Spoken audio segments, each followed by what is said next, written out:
السلام عليكم.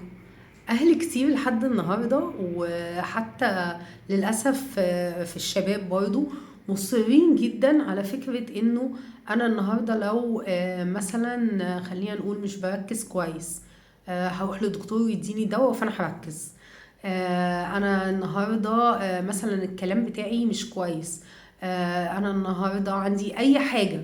مصرين نرجع فكرة الصعوبات، سواء بقى بتاعة التعلم، سواء بتاعة الانتباه والتركيز، سواء بتاعة الكلام، إلى فكرة إن أنا هاخد دواء وأبقى كويس، بس كده من غير أي حاجة تاني. اوكي، طبعا انا مش بقول ان احنا ما ناخدش ادويه، ماشي، عشان برضه مش هو ده المنطلق، بس فكره اللي كانت موجوده قديما قوي، فكره ان انا اخد دواء فهبقى كويس. للاسف الموضوع ده خلاص ما بقاش شغال، وما بقاش شغال في العالم كله.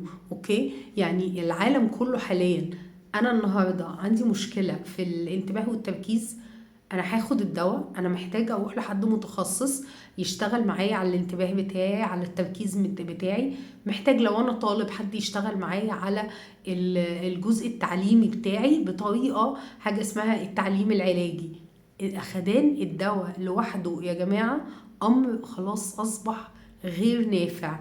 تحويل موضوع صعوبات التعلم او الصعوبات بتاعه النماء، التأخر، الكلام ده كله، إلى إن أنا هاخد دواء وأبقى كويس، للأسف ده خلاص أمر عفى عليه الزمن، وللأسف لا يؤتي ثمار ولا نتائج.